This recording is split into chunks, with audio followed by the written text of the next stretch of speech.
오늘 말씀은 에스라 6장 13절부터 22절입니다. 다리오 왕의 조서가 내림에 유브라데 강 건너편 총독 다뜨네와 스달보스네와 그들의 동관들이 신속히 준행하니라. 유다 사람의 장로들이 선지자 학개와 이또의 손자 스가랴의 건면을 따랐으므로 성전 건축하는 일이 형통한지라. 이스라엘 하나님의 명령과 바사왕 고레스와 다리오와 아닥사스다의 주소를 따라 성전을 건축하며 일을 끝내되 다리오 왕 제6년 아달월 3일에 성전 일을 끝내니라. 이스라엘 자손과 제사장들과 레위 사람들과 기타 사로잡혔던 자의 자손이 즐거이 하나님의 성전 봉헌식을 행하니 하나님의 성전 봉헌식을 행할 때에 수소 100마리와 수장 200마리와 어린 양 400마리를 드리고 또 이스라엘 지파의 수를 따라 순염소 12마리로 이스라엘 전체를 위하여 속죄제를 드리고 제사장을 그 분반대로 레위 사람을 그 순차대로 세워 예루살렘에서 하나님을 섬기게 하되 모세의 책에 기록된 대로 하게 하니라. 사로잡혔던 자의 자손이 첫째 달 14일에 유월절을 지키되 제사장들과 레위 사람들이 일제히 몸을 정결하게 하여 다 정결하며 사로잡혔던 자들의 모든 자손과 자기 형제 제사장들과 자기를 위하여 유월절 양을 잡으니 사로잡혔다가 돌아온 이스라엘 자손과 자기 땅에 사는 이방 사람의 더러운 것으로부터 소소를 구별한 모든 이스라엘 사람들에게 속하여 이스라엘 하나님 여호와를 찾는 자들이 다 먹고 즐거움으로 이랫동안 무교절을 지켰으니 이는 여호와께서 그들을 즐겁게 하시고 또 아수르 왕의 마음을 그들에게로 돌려 이스라엘 하나님이신 하나님의 성전 건축하는 손을 힘있게 하도록 하셨음이었더라. 아멘. 성전 봉헌식 어제 말씀처럼 이거는 기적의 역사입니다. 왜냐하면 이 메데도 앙메다 궁성에서 고레스의 칙령을 발견한 것도 기적이고, 그리고 다리오 왕이 이 칙령을 조사하게 한 것도 기적이고, 그리고 또 이 칙령에 따라서 이 유브라데 강 건너편 총독 다뜨네와 스달보스네와 그의 동관에게 이 일을 도와주도록 한 것도 놀라운 일이었습니다. 결국 하나님의 역사였고, 하나님의 역사는 기도하는 자, 끝까지 포기하지 않고 하나님의 뜻을 이루려는 자에게 역사하십니다. 다리오 왕의 조서가 내려지니까 이 유브라데 강 건너편 총독 다뜨네와 스달보스네와 그들의 동관들이 신속히 준행했고, 14절에 선지자 학개와 이또의 손자 스가랴의 건면이다.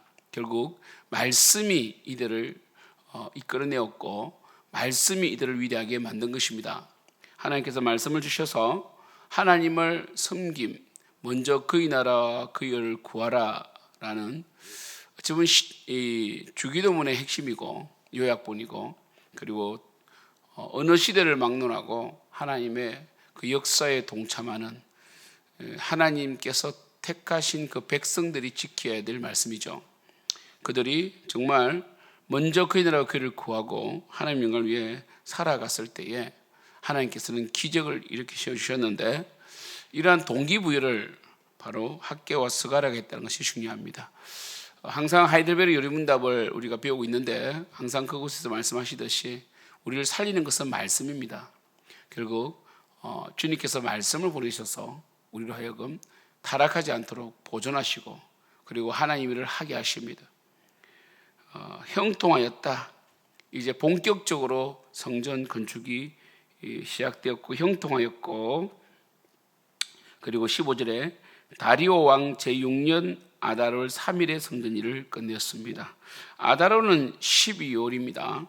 그래서 다리오 왕 제6년은 우리가 정확한 연도로 보기는 힘들지만 기원전 515년으로 보기도 하고 516년으로 보기도 합니다.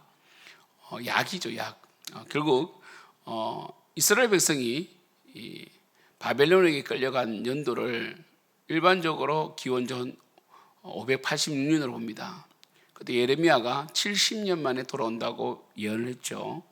결국 그들은 이미 돌아왔으나 성전 건축했던 기원전 515년 또는 516년을 볼 때 결국 그들이 돌아와서 성전을 건축했을 때를 바로 포로 귀환으로 봅니다. 결국 예레미야의 말씀은 성전 건축으로 성취가 되는 것이죠. 성경에 이런 구절들이 있습니다. 야곱도 이 라반에게 아람으로 가죠, 그죠? 바단 아람 라반에게 가서 20년을 있었죠. 그리고 그가 돌아옵니다. 돌아왔을 때에 정말 그 에서의 엄청난 위협과 공격을 약복강 나루터에서 기도로 이겨내고, 그리고 하나님께서는 그에게 평강을 주셨고 화해를 허락하셨고, 이제 야곱은 숫곳이라는 곳에서 머물러 버립니다.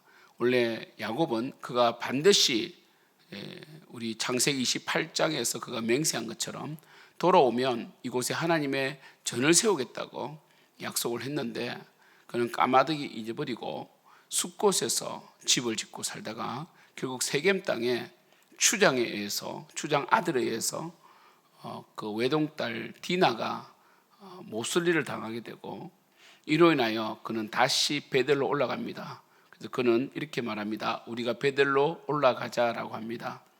그리고 그가 베델로 올라갑니다. 그때 하나님께서 막으셔서 어떤 누구도 추격하는 자가 없었더라라고 기록되어 있습니다. 그가 베델로 올라갔을 때에 비로소 이스라엘이 가나안 땅으로 돌아왔더라라고 성경은 기록하고 있습니다. 우리는 몸만 돌아온다고 돌아온 것이 아닙니다. 하나님의 신앙, 하나님 뜻을 회복하고 이제 분명히 하나님 사람으로서의 결단을 할 때 돌아온 것이 되는 것입니다. 17절, 16절, 이스라엘 자손과 제사장들과 레위 사람들과 기타 사로잡혔던 자의 자손이 절거히 하나님의 성전 봉헌식을 행했다. 성전 봉헌식이 이제 되었죠. 성전 지대를 놓았을 때에 솔로몬 성전을 본 자들은 통곡을 했습니다. 대성통곡을 했고, 그러나 이제는 이 하나님의 은혜로 성전이 완공이 된 것입니다. 그때 수소 100마리와 순양 200마리와 어린 양 400마리를 드렸습니다. 이스라엘 지파의 수를 따라 순염소 12마리로 이스라엘 전체를 위해 속죄제를 드렸습니다. 정말 놀라운 일이죠. 그리고 제사장을 그 분반대로 레위 사람을 순차대로 세워 예루살렘에서 하나님을 섬기게 했고, 모세의 책에 기록된 대로 하게 했습니다. 그리고 19절에 사로잡혔던 자의 자손이 첫째 달 14일에 유월절을 지킨다고 되어 있습니다. 그들은 이제 성전을 봉헌하고 첫 유월절을 지키고 또 무교절을 지켰습니다. 항상 이런 말씀이 이단들이 이를 통하여 구약적으로 성경을 해석하게 하고, 지금도 유월절을 지켜서 하나님을 기쁘게 된다는 회개망적한 율법주의적인 말을 합니다. 속지 마십시오. 유월절 어린 양은 예수님이시고 이 모든 절기는 예수님의 그림자고, 이제 예수님께서 성취하셨으므로 우리는 주일을 지키고, 토요일이 아니라 주일을 지키고, 또 우리는 성찬식을 기념하고 성찬식을 통해서 하나님과 교통하죠. 사랑하는 성도 여러분, 하나님은 무엇을 기뻐하시는지를 성경을 통해서 알아야 됩니다. 하나님은 신앙 회복을 기뻐하시는데 그 신앙 회복 속에 성전 건축이 있는 것입니다. 교회는 하나님의 몸입니다. 그리스도의 몸입니다. 교회는 그리스도의 피로 값주고 산 곳을 교회라고 그럽니다. 그래서 구약의 에덴 동산도 하나님 뜻이 통치된다는 뜻에서 교회의 원형이 될 수는 있습니다. 그리고 출애굽한 백성들 광야 교회라고 서대반 집사님이 사도행전 7장 38절에서 말씀을 하셨지만, 진정한 교회는 바로 예수 그리스도를 통하여 탄생되었고 예수 그리스도의 피로 값주고 산 것이 교회입니다. 그래서 하나님께서 무엇을 기뻐합니까? 교회의 회복을 기뻐합니다. 그 교회 회복 속에 바로 건물에 대한 회복도 있는 것입니다. 우리가 정말 함께 헌신하여 유형적인 이 건물도 세우고 무형적인 공동체를 세우는 이 두 가지가 함께 이루어져야 됩니다. 그래서 우리가 교육부 예배를 11시에 드리는 것은 정말 우리가 개척 때부터 잘한 것이고 놀라운 일이고, 정말 우리가 11시에 교육부 예배를 드림으로 우리 다음 세대가 살아났습니다. 그러나 우리의 헌신이 필요하고, 정말 이렇게 교회 예배당을, 교육부 예배당을 지속하는 데는 우리 성도님들의 수고가 컸습니다. 아끼려면 얼마든지 아낄 수 있고, 우리가 이 중고등부나 어린이학교는 뭐 9시나 10시로 예배를 바꾸어서 공간에 월세를 아낄 수도 있겠지만, 하지만 그것은 하나님이 기뻐하는 일이 아닙니다. 하나님께서는 우리의 땀과 눈물과 헌신을 통하여 생명 넘치는 교회가 세워지기를 원하십니다. 사랑하는 성도 여러분, 2025년도 이제 11월 달, 우리가 오늘 우리 내일이면 둘째 주 주일을 맞고, 또 내일은 체육대회가 있습니다. 날씨가 많이 쌀쌀해져 버렸습니다. 그러나 우리가 내일 또 따뜻하게 좀 입고 오시고 패딩을 준비했으면 좋겠습니다. 얇은 패딩을 준비해서 그 공간에 또 공간이 넓으니까 히트를 틀어도 또 감기가 걸릴 수 있으니까 각자가 잘 준비했으면 좋겠고요.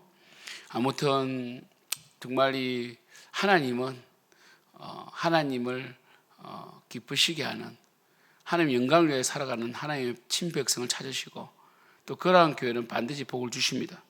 우리가 비록 힘들고 어렵다 할지라도 우리의 기도를 통하여 교회를 세우는, 또 내일 체육대회를 잘 준비했으면 좋겠습니다. 축복합니다. 기도하겠습니다.